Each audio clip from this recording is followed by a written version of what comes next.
الحمد للہ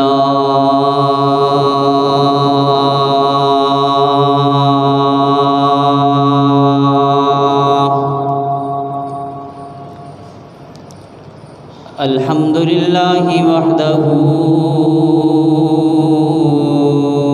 والصلاة والسلام علی من لا نبی بعدہ صاحب التاج والمعراج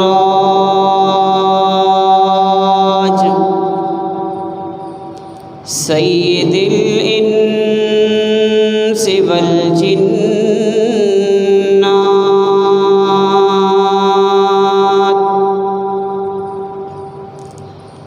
محبوب رب الارض والسماوات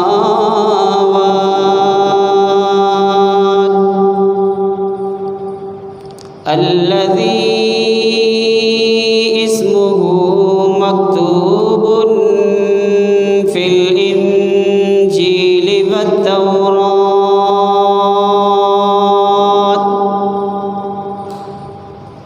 أرسله الله تعالى بالحق بشيرا ونذيرا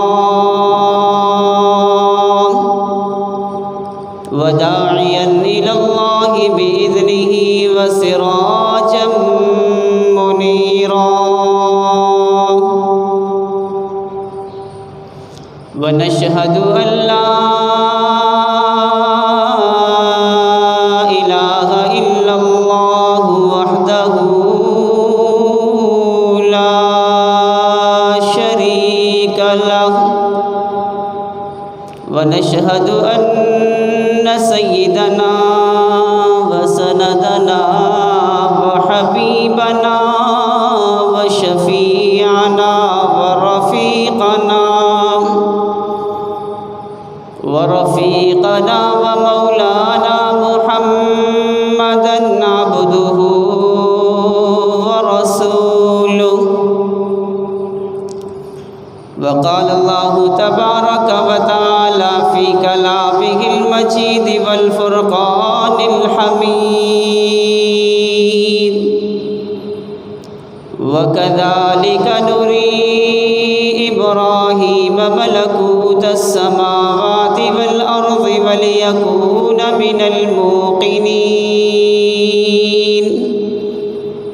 وقال النبي صلى الله عليه وسلم من كان لله كان الله له أو كما قال النبي صلى الله عليه وسلم آمنت بالله صدق الله العظيم وبلغنا رسوله النبي الأمي الكريم ونحن على ذلك لمن الشاهدين والشاكرين والحمد لله رب العالمين. درود شریف پڑھ لیں.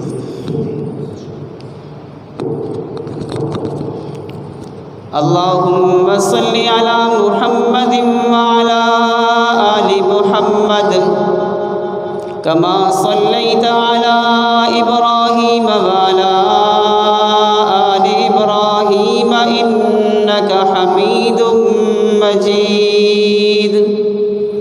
اللهم بارك على محمد وعلى آل محمد كما باركت على إبراهيم وعلى آل إبراهيم إنك حميد مجيد.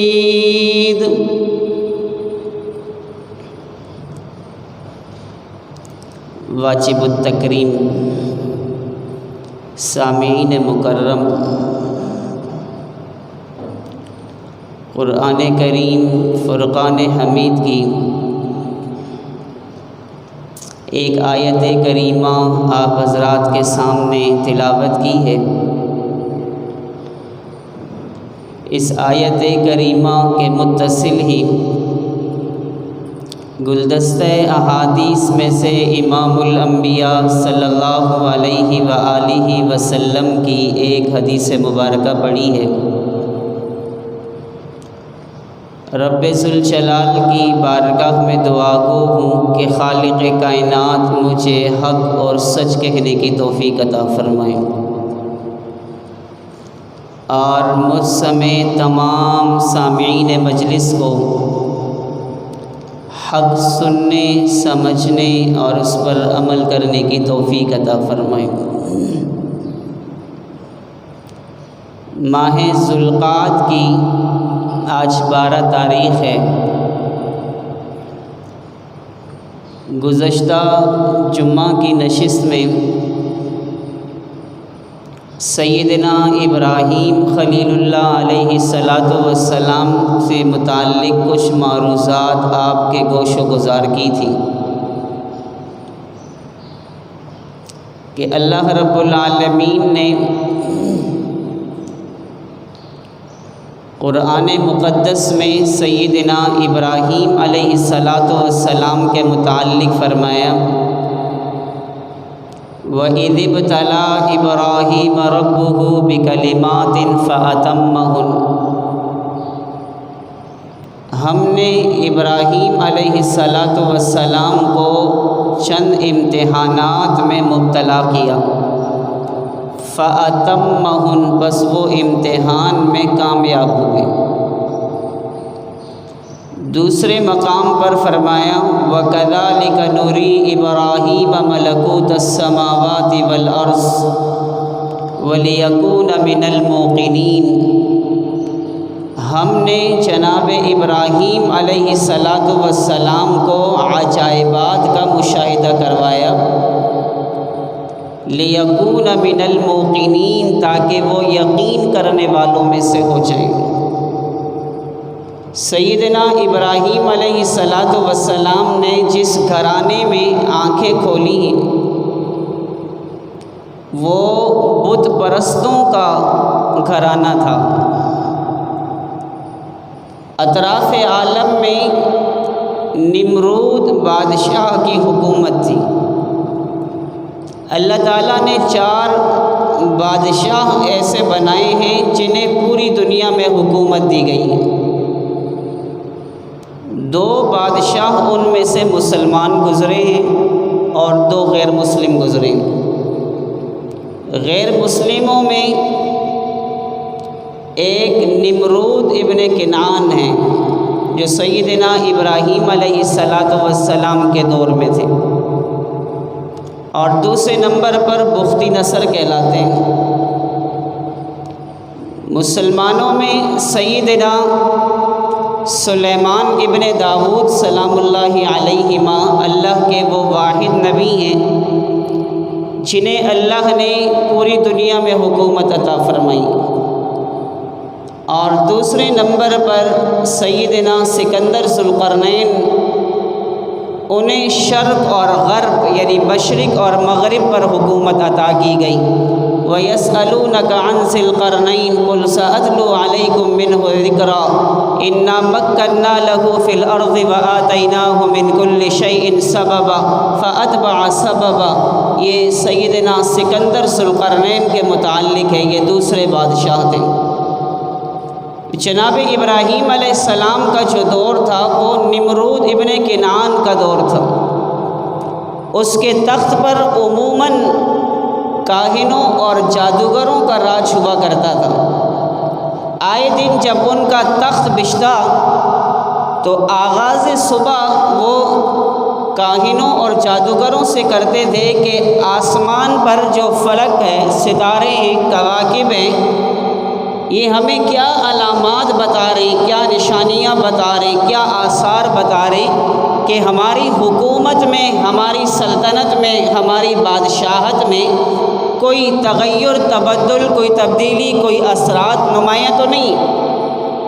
یوں روز کا ان کا ایک معمول چلتا تھا۔ ایک دن صبح کو جب نمرود ابن کنعان کا تخت سجا تو ان کے کاہن اور جادوگروں کا منہ لٹکا ہوا تھا۔ تو بادشاہ وقت نمرود ابن کنعان پوچھتے ہیں اپنے ساحروں سے، جادوگروں سے، کاہنوں سے، کیا بات ہے آج تمہارا منہ کیوں لٹکا ہوا ہے؟ تو وہ کہتے ہیں کہ ہم نے آسمان پر ایک ستارہ دیکھا ہے اور وہ ستارہ یہ نشانی بتلا رہا ہے کہ آپ کی حکومت، آپ کی سلطنت کو زوال ہونے والا ہے۔ آپ کی حکومت، آپ کی سلطنت کو زوال ہونے والا ہے، یہ حکومت ختم ہونے والی۔ نے کہا کیسے؟ کہا آئندہ 3 دنوں میں، ان 3 راتوں میں ایک حمل ٹھہرے گا، اور وہ جو لڑکا پیدا ہوگا وہ آپ کی حکومت کی زوال کا سبب بنے گا۔ اب اس کا دعویٰ تو وہی تھا جو فرعون کا دعویٰ تھا، انا ربکم الاعلی، نعوذ باللہ، مجھ سے بڑا رب کون؟ تو اس نے یہ آرڈر جاری کر دیا کہ اب سے خواتین جو منکوح ہیں، نکاح شدہ ہیں، وہ اپنے شوہروں کے پاس نہیں جائیں گی۔ پابندی لگا دی، ایک آرڈیننس جاری ہوگی۔ سیدنا ابراہیم علیہ السلام کے والد صاحب، والد محترم، نمرود کے خاص نگہبان تھے۔ رات کو ان کے سرانے پر ایک ہاتھ میں تلوار اور دوسری ہاتھ میں شمع لے کر پوری رات ان کی حفاظت کرتے تھے۔ اب قدرت کا نظام دیکھیے، دنیا کا اپنا دعویٰ ہوتا ہے کہ ہم یہ کر سکتے ہیں، ہم نظام زندگی چلا سکتے ہیں، ہم نظام زندگی کو ختم کر سکتے ہیں، ہم ہر طرف حکومت کے جھنڈے علم کھاڑ سکتے ہیں، لیکن اسلام ہمیں نقطہ نظر یہ دیتا ہے، اسلام ہمیں عقیدہ یہ دیتا ہے، اسلام ہمیں نظریہ یہ دیتا ہے کہ جب تک وہ بادشاہ، وہ خالق، وہ مالک، وہ رازق، وہ خالق کل، جب تک اس کا حکم نہ ہو، زمین پر ایک پتا بھی اپنی جگہ سے نہیں سے رکھ سکتا۔ یہ ہے اسلام کا عقیدہ اور نظریہ۔ تو نمرود ابن کنعان کا آرڈر یہ تھا کہ کوئی مرد اپنی عورت سے مجامعت نہ کرے، کوئی مرد اپنی عورت کے پاس نہ جائے، کہیں وہ عورت حاملہ ہو اور اس سے وہ بچہ حمل قرار پکڑے جس نے میری حکومت کو زوال کر دینا ہے، میری حکومت کو، میری سلطنت کو ختم کر دینا ہے۔ قدرت کا قانون دیکھیے، اسی رات کو جب یہ آرڈیننس جس دن صبح جاری ہوا، اسی رات کو سیدنا ابراہیم علیہ السلام کی والدہ محترمہ کسی کام کی غرض سے اپنے شوہر کے پاس گئیں، سارے محافظ سوئے ہوئے، ابراہیم کے والد کھڑے ہیں، ایک ہاتھ میں شمع گل کیے ہوئے اور دوسرے ہاتھ میں تلوار۔ نمرود ابن کنعان سویا ہوا ہے ان کی حفاظت کے لیے۔ وہیں اللہ نے آزر کے دل میں خواہش ابھاری اور آزر نے ابراہیم علیہ السلام کی والدہ سے مجامعت کی۔ قانون قدرت دیکھیے، اسی رات کو ابراہیم علیہ السلام صلب پدر سے رحم مادر میں منتقل ہو گئے۔ آج دنیا والے کون کون سے نظام پہ چلتے ہیں؟ فیملی پلاننگ ایک نظام ہے، برتھ کنٹرول ایک نظام ہے، بہت سارے معاملات ہیں کہ انسان نہ پیدا ہو، آبادی مزید نہ بڑھے، لیکن جو قانون قدرت کا ہے، اللہ نے جس نفس کو پیدا کرنا ہے، اللہ نے جس جان کو پیدا کرنا ہے، اللہ نے جس انسان کی تخلیق کرنی ہے، وہ فیملی کنٹرول یا برتھ کنٹرول یا فیملی پلاننگ سے نہیں رک سکتی۔ جب اللہ نے چاہا ہے اس نے پیدا ہونا ہے، وہ پیدا ہو کر رہے گا، ساری کائنات مل کر بھی اسے نہیں مار سکتی، اور جب اللہ نے چاہا اس نے مرنا ہے تو ساری کائنات مل کر بھی اسے بچا نہیں سکتی۔ یہ ہے اسلام کا عقیدہ اور نظریہ ہے۔ اگلے دن پھر نمرود ابن کنعان کا تخت سجا، پوچھا اس نے اپنے کاہنوں سے، جادوگروں سے، بتلاؤ کیا ماجرا ہے۔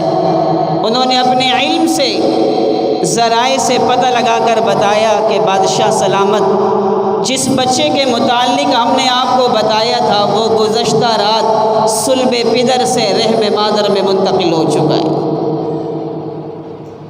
اب پریشانی بڑھ گئی تو ایک اور آرڈیننس نکالا، ایک اور قانون نکالا۔ ایک لا اور ایجاد کیا کہ جو عورت حاملہ ہو اور اس کا بچہ پیدا ہو اسے قتل کر دیا جائے۔ یہ زمانہ جاہلیت ہے۔ فرعون نے اپنے دور میں کتنے بچوں کو قتل کیا؟ ایک روایت کے مطابق 70,000 بچے قتل ہوئے۔ نمرود ابن کنعان کے دور میں بھی ہزاروں بچے قتل کیے گئے۔ اللہ نے فرعون کے لیے موسیٰ کو پیدا کرنا تھا۔ موسیٰ علیہ السلام کے ذریعے سے فرعون کو شکست فاش دینی تھی۔ موسیٰ علیہ السلام کے ذریعے سے فرعون کے باطل کو غرق کرنا تھا۔ اللہ نے موسیٰ کو پیدا بھی کیا، فرعون کے محل میں پرورش بھی کرائی۔ یہاں نمرود ابن کنعان کا ابھرتا ہوا سورج غروب کرنا تھا۔ نمرود ابن کنعان کے سلطنت کو زوال پذیر ہونا تھا۔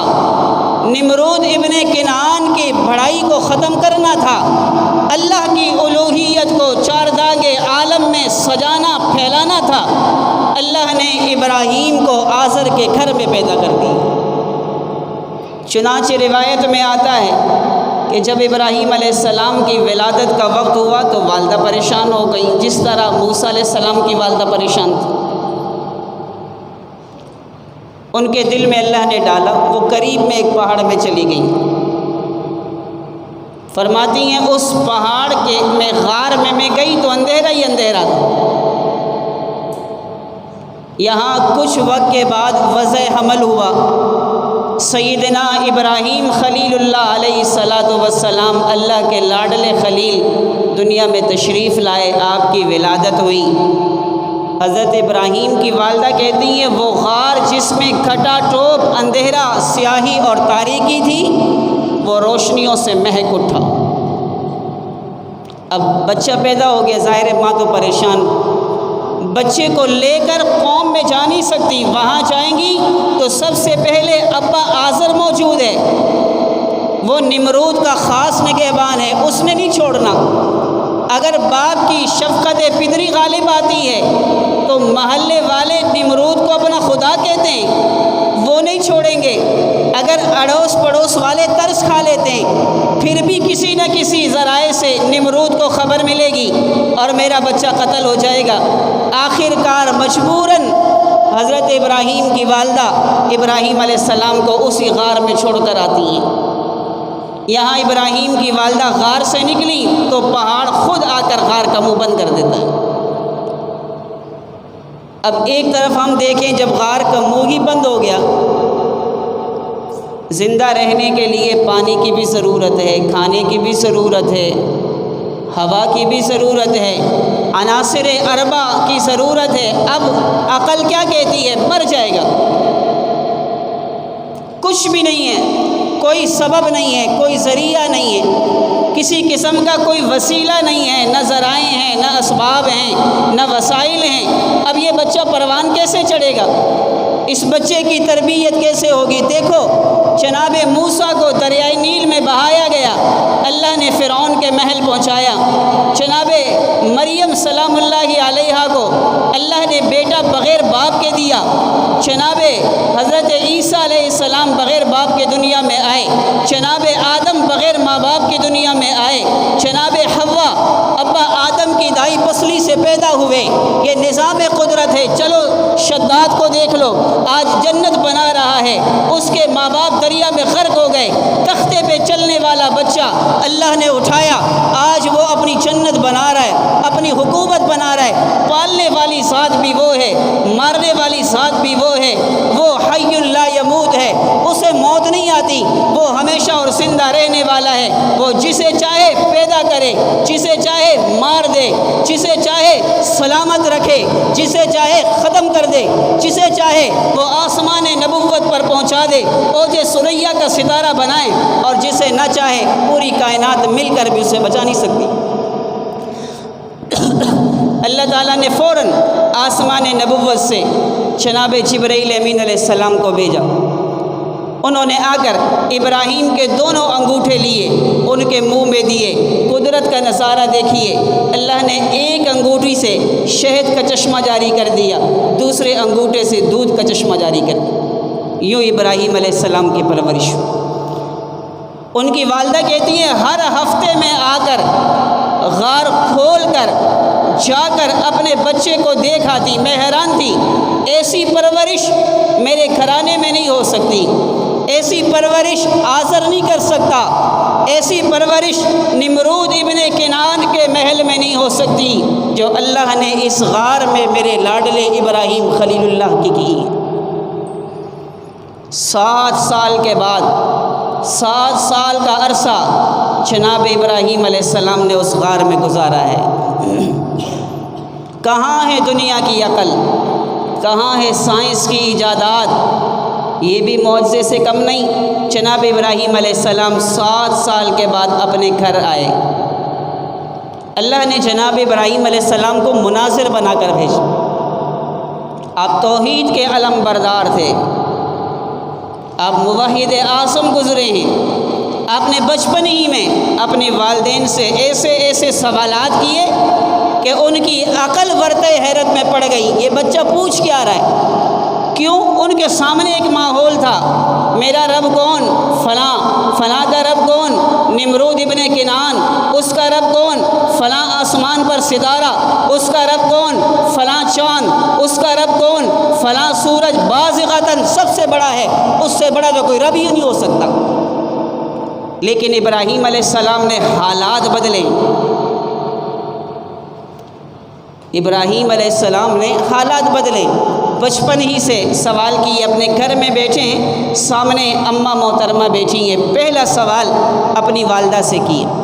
اس لیے علماء کہتے ہیں موحد کا کام یہ ہوتا ہے آغاز اپنے گھر سے کرے، دعوت کا آغاز اپنے گھر سے کرے، اپنے گھرانے کو بنائے، اپنے والدین پر محنت کرے، اولاد پر کرے، ازواج پر کرے، بنات پر کرے، اپنی ذریت پر پہلے محنت کرے، پھر باہر جا کر امت تک جائے. ابراہیم علیہ السلام نے آغاز بھی یوں کیا. پہلا سوال کہا یا امی، اے اماں، من ربی، میرا رب کون ہے؟ پہلا سوال جناب ابراہیم کہتے ہیں یا امی، او اماں جان بتلائیے نا، من ربی، میرا رب کون ہے؟ اماں کہتی ہے انا رب، میں آپ کی رب ہوں. نعوذ باللہ من ذالک. پوچھا اچھا بتائیے من ربک، پھر آپ کا رب کون ہے؟ اماں کہتی ہے آپ کا ابا آزر وہ میرا رب ہے. کہا اچھا یہ بتاؤ پھر آزر کا رب کون ہے؟ اماں کہتی ہے آزر کا رب نمرود ابن کنعان ہے. کہا یہ بتاؤ پھر نمرود ابن کنعان کا رب کون ہے؟ کہا ان کا رب یہ آسمان پر ستارے، یہ سورج، یہ چاند، یہ دیکھ رہے ہیں، یہ ان کا رب ہے. کہا اماں یہ بتاؤ پھر ان کا رب کون ہے؟ یہاں پر خاموشی چھا گئی. یہ مناظرہ تھا پہلا بچپن میں سیدنا ابراہیم علیہ السلام کا. توحید کا ڈنکا بجا رہے، موحد اعظم ہیں، علم توحید لے کر آئیں. آغاز اپنے گھر سے کرتے ہیں. اپنی اماں سے پوچھا بتاؤ میرا رب کون ہے؟ کوئی جواب نہیں. کچھ عرصہ گزرا، ایک دوسرا مناظرہ شروع ہو گیا. بیٹھے ہوئے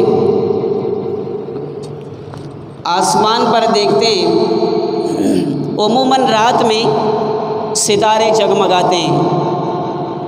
ستاروں کو دیکھا، سوچ میں پڑ گئے کہ یہ جو ستارے جگمگا رہے ہیں، یہ جو روشن ہے، جن کی لمانیت ہے، چمک دھمک ہے، شاید یہ رب ہوں. کچھ دیر کے بعد دیکھا وہ ستارے آہستہ آہستہ چلتے ہیں اور ایک مقام پر ڈوب جاتے ہیں. تو سیدنا ابراہیم علیہ السلام کہنے لگے نہیں، چھپنے والے ڈوبنے والے کبھی رب نہیں ہو سکتے. پھر کچھ دیر کے بعد دیکھا چاند ہے، وہ کچھ بڑا لگ رہا ہے. کہنے لگے ستارے چھوٹے تھے، چھپ گئے، یہ بڑا ہے، شاید نہ چھپے، اسی کو اپنا رب ٹھہرا لیتا ہوں، اپنا رب مان لیتا ہوں. کچھ دیر کے بعد صبح کو جب دیکھا کہ چاند بھی آہستہ آہستہ اپنے مسکن کی طرف جا رہا ہے اور چھپ رہا ہے، کہا نہیں، یہ چھپنے والا بھی رب نہیں ہو سکتا. یہاں چاند گیا، آسمان نبوت پہ ایک سورج آیا، اس سورج نے آ کر پوری دنیا کو منور کیا، روشن کر دیا۔ اس کی لمانیت کو دیکھ کر دنیا ورتے حیرت میں ہے کہ رات کو ٹیوب لائٹیں بھی روشن، قمقمے بھی روشن، چراغ بھی روشن، شمع بھی روشن، آسمان پر چاند بھی روشن، دنیا میں اندھیرا پھر بھی باقی رہتا ہے، اور صبح کو ایک اکیلا سورج پوری دنیا کو منور کرتا ہے۔ کہیں ٹیوب لائٹ کی ضرورت نہیں، قمقموں کی ضرورت نہیں، چراغ کی ضرورت نہیں، شمع کی ضرورت نہیں۔ کہا ابراہیم نے یہ سب سے بڑا ہے، روشنی زیادہ ہے، یہ نہیں جائے گا، یہی میرا رب ہے۔ شام کو دیکھا وہ سورج بھی غروب، کہا نہیں یہ بھی رب نہیں ہو سکتا۔ اللہ نے کلام مقدس میں بہت ہی پیارا نقشہ کھینچا، اسی تصور کا، اسی فکر کا، اسی سوچ کا، اسی نظر کا۔ جناب ابراہیم علیہ السلام کے متعلق فرمایا فلما جن علیہ اللیل رأى کوكبا قال هذا ربی فلما افل قال لئن لم يهدنی ربی لأکونن من القوم الضالین فلما رأى القمر بازغة قال هذا ربی۔ یہ سارا منظر اللہ نے قرآن میں بتایا۔ ستاروں کو دیکھتے ہیں، چھپ گئے، کہا یہ نہیں ہو سکتے۔ چاند کو دیکھا، وہ چھپ گیا، کہا یہ نہیں ہو سکتا۔ فلما رأى الشمس بازغة قال هذا ربی هذا اکبر۔ جب سورج کو دیکھا، کہا یہ بہت بڑا ہے، هذا اکبر، یہی میرا رب ہوگا، بہت بڑا ہے۔ فلما افل، وہ بھی چھپ گیا، کہا نہیں یہ میرا رب نہیں ہو سکتا۔ پھر توجہ کہا کہ انی وجہت وجہی للذی فطر السماوات والارض حنیفا وما انا من المشرکین۔ توجہ اللہ کی طرف کی، کہا میں شرک کرنے والوں میں سے نہیں۔ یہ دنیا کا موحد اعظم گزرا ابراہیم علیہ السلام، اور اگلی بات اپنی قوم کو سمجھاتے رہے، سمجھاتے رہے، سمجھاتے رہے، نہیں سمجھ میں آیا، اگلی بات بڑی عجیب کہی وَتَاللَّهِ لَأَكِيدَنَّ أَصْنَامَكُمْ بَعْدَ أَن تُوَلُّوا مُدْبِرِينَ۔ دیکھو میں تمہارے بتوں کا کیا حال کرتا ہوں، تمہارے بتوں کا میں کیا حال کرتا ہوں۔ ابراہیم علیہ السلام اپنے طرز سے بدلا رہے ہیں کہ تمہارے بتوں کے ساتھ میرے کچھ کرنا ہے۔ جیسے ہمارے ہاں سال میں 2 عیدیں، ان کے ہاں بھی 2 عیدیں تھیں، ایک عرفہ کا دن تھا، ایک دوسرا دن، تو وہ سارے ایک تفریح میں ایک میلہ سجاتے تھے، وہاں رنگ رنگینیاں، شراب و کباب، شباب و کباب، رقص و سرور، ساری دنیا کی گندگیاں وہاں، یہ سارے مشغول۔ جناب ابراہیم علیہ السلام نے نقطہ نظر بٹھا لیا تھا کہ جب ماں رب نہیں، باپ رب نہیں، محلے والے نہیں، نمرود ابن کنعان نہیں، آسمان کے ستارے نہیں، چاند نہیں، سورج نہیں، تو رب کوئی اور ہے۔ یہ جو بت واڑے کے اندر رب رکھے ہوئے ہیں، یہ رب نہیں ہو سکتے۔ تاللہ لأکیدن اصنامکم بعد ان تولوا مدبرین۔ جاؤ عیاشیاں کرو، لوٹ کے آؤ گے، تمہارے بتوں کا حشر ہی کچھ اور ہوگا۔ موحد کا کام ہوتا ہے بتوں کو توڑنا۔ ابراہیم علیہ السلام نے بتوں کو توڑا ہے۔ ہمارے پیارے نبی امام الانبیاء، سرور کونین، سرکار مدینہ، رسالت مآب، شافی محشر، ساقی کوثر، آمنہ کا لخت جگر، عبداللہ کا در یتیم، محبوب کبریا، امام النبیین، خاتم النبیین، رحمت للعالمین، شفیع المذنبین، سید الاولین والآخرین، خاتم المعصومین، حضرات حسنین کے نانا جناب فاطمہ رقیہ زینب ام کلثوم کے ابا جناب ابو بکر و عمر عثمان و حیدر طلحہ و زبیر معاذ معوذ معاویہ، 1.25 لاکھ اصحاب رسول کے محبوب پیغمبر جب مکہ کو فتح کر چلے، آپ نے بیت اللہ میں نہ لات کو چھوڑا، نہ منات کو چھوڑا، نہ حزہ کو چھوڑا، نہ یعود کو چھوڑا، نہ یعوز کو چھوڑا۔ آپ نے اب حضرت علی کو کہا اٹھاؤ تلوار، قل جاء الحق وزهق الباطل ان الباطل کان زہوقا۔ آپ نے ایک ایک بتوں کی گردن اڑا دی۔ لیکن آج ہماری مسلم دنیا کے حکمران ان بتوں کے محافظ بنے ہوئے ہیں۔